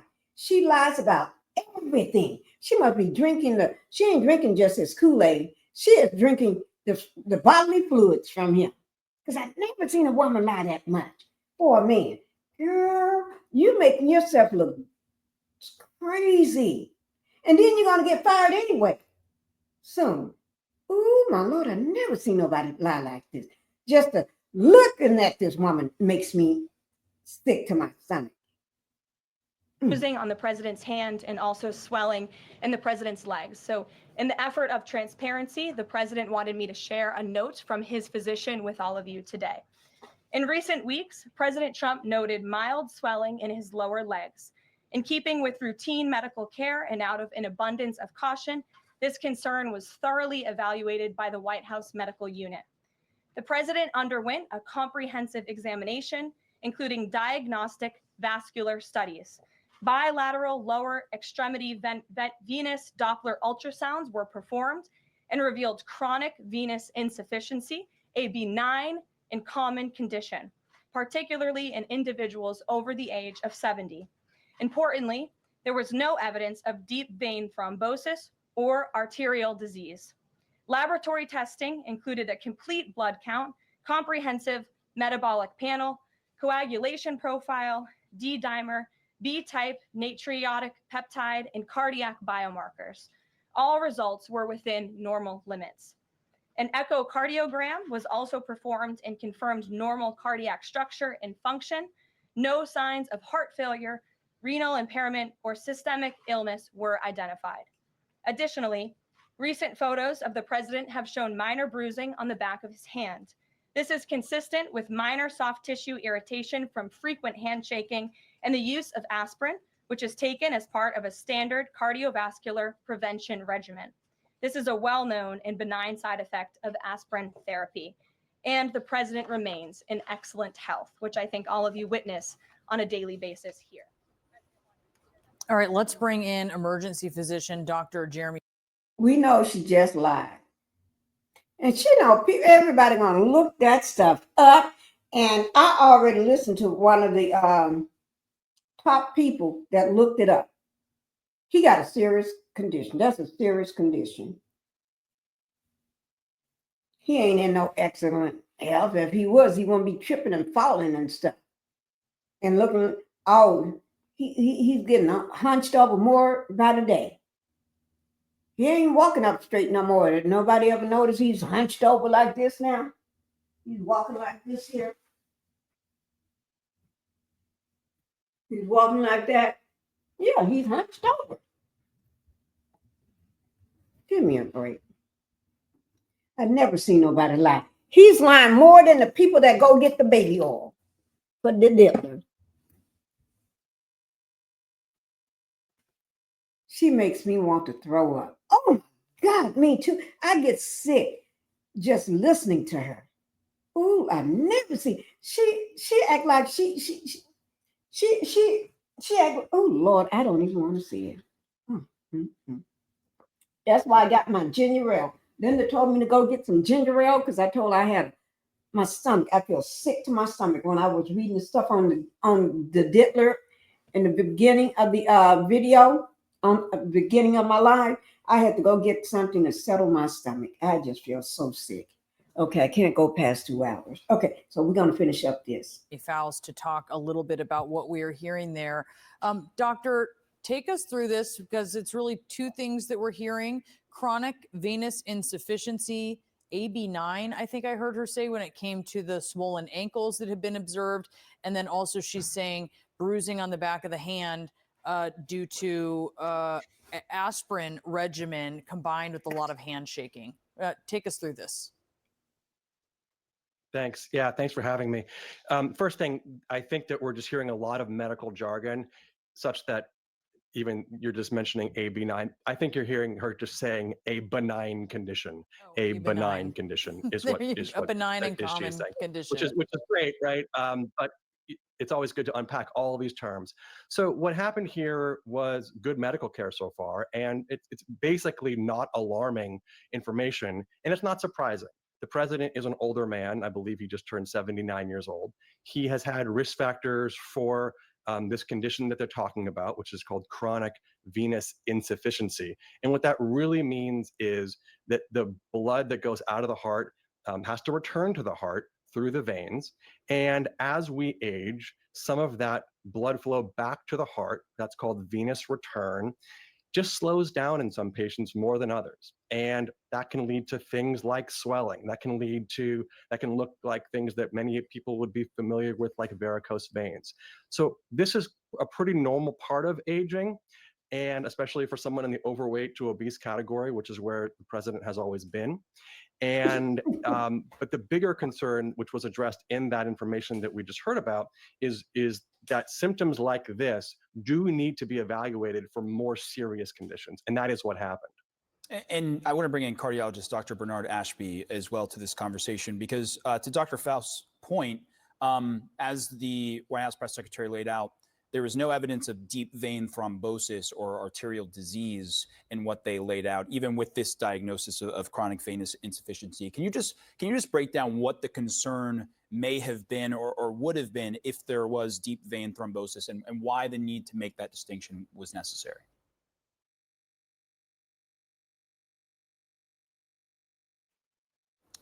We might be having some audio issues, but Dr. Faust, can if you're still on the line, can I just pose that same question to you, just about the deep vein thrombosis and why that distinction is necessary?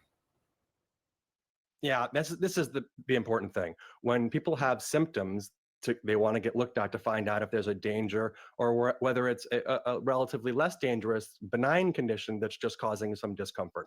And as stated, a deep vein thrombosis is what the concern would be. That is an abnormal blood clot.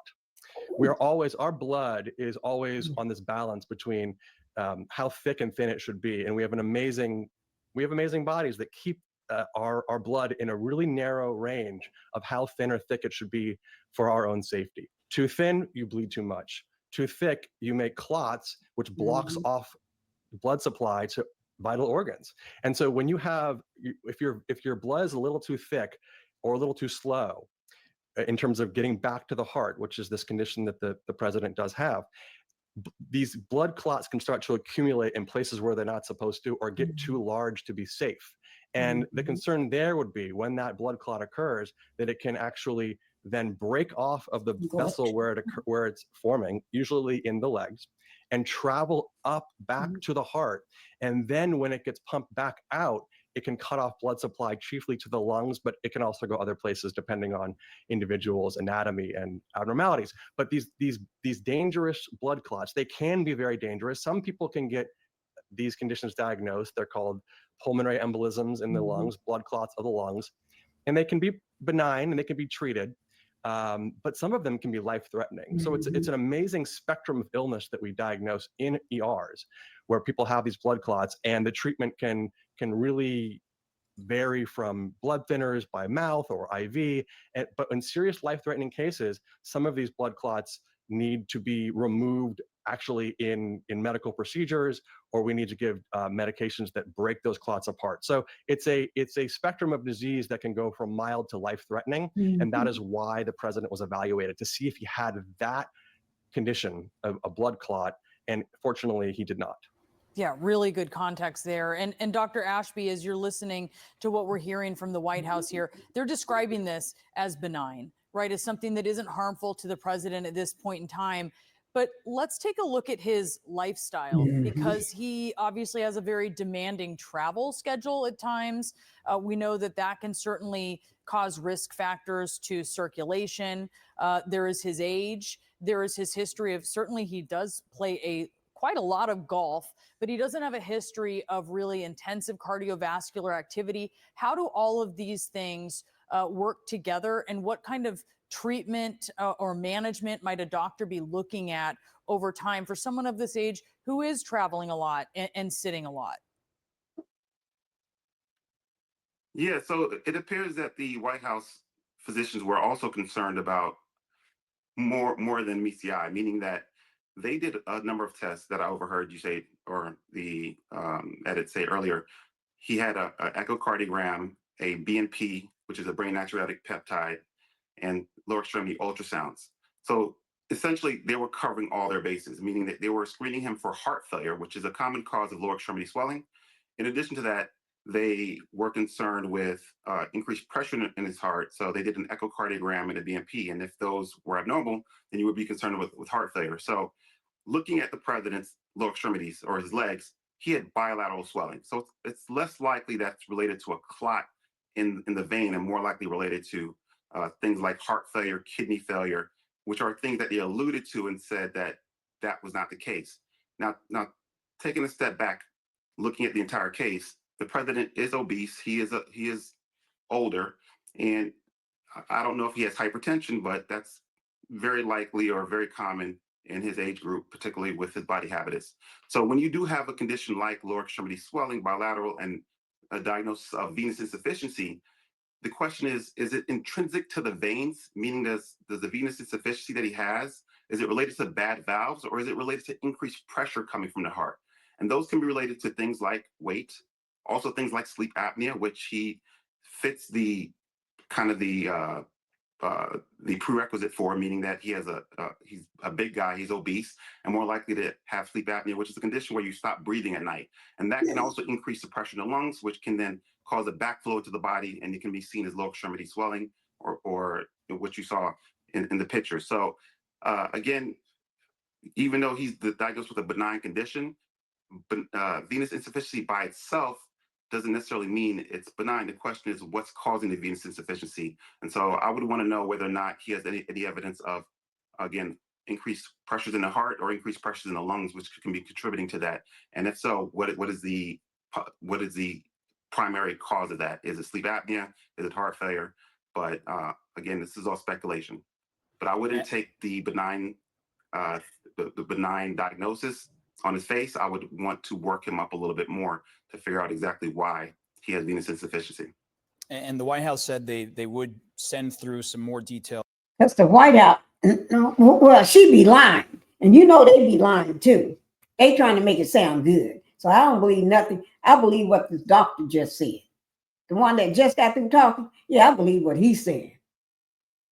Because he's going to tell the truth. He ain't trying to hide nothing from nobody because he got millions of people, billions of people out here listening to this. Okay?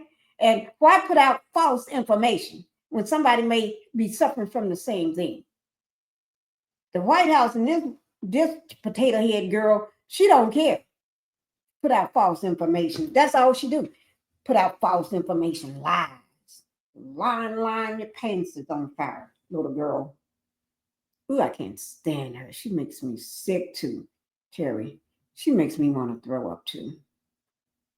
From what was announced in the press conference. So we'll look for a lot of the details that you just gave us a good heads up to look for. That's why you're bringing a cardiologist. Dr. Ashby and Dr. Faust, thank you both for being with us.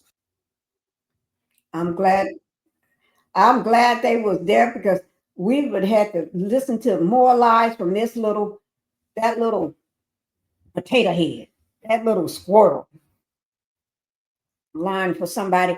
And girl, you can't nobody tell me she ain't sucking the juice. She eating all that juice. Okay, guys, we're not going to be here long. I hope y'all was able to listen to that little squirrel, whatever her name was. I don't even want to know her name no more. I know it sometime. That's how she is trying to keep her job. She didn't have to keep it. The only thing she has to do is just keep drinking the Kool-Aid and drinking all that body fluids and stuff. She'll keep her job. Yeah, but you still got to lie and make him feel good too. Yeah, you're right. You still got to lie. Because he want to make sure that you still like him. If you don't like him, you say, I don't like you today. Oh, you fired. Oh, I didn't like you before. Oh, you fired. You got to make sure everybody likes his thing. But okay. But anyway, guys, that's it. Because I got to see this mouth going sideways. See my mouth going sideways. And this side of my jaw is swollen up. I got to take this and be quiet. Because this is the most I talked since Tuesday. This the longest I've been out of bed since Tuesday. So I'm going to go get back in bed now. Thank you, guys.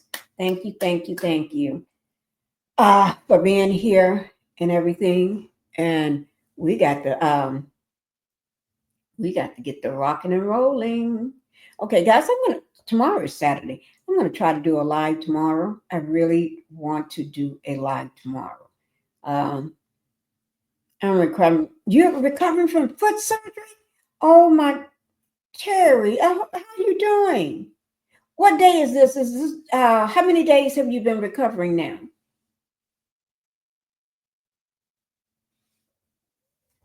If my face stay like this, I don't know what to do if my smile don't change. My smile got to go back up like this here. I'm going to hold this side of my face up like this. 3 days. Okay. You get you some rest and you stay in bed. I'm going to get back in bed too, but you stay in bed too.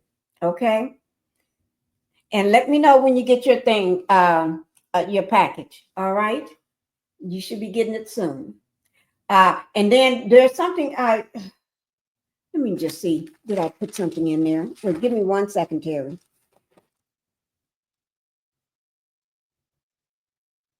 Yeah. There's something else. Let me just say this. Inside the, I tried to order the cap from mail. Yeah, you got, you won that's what 2 fans and a baseball cap from mail, right?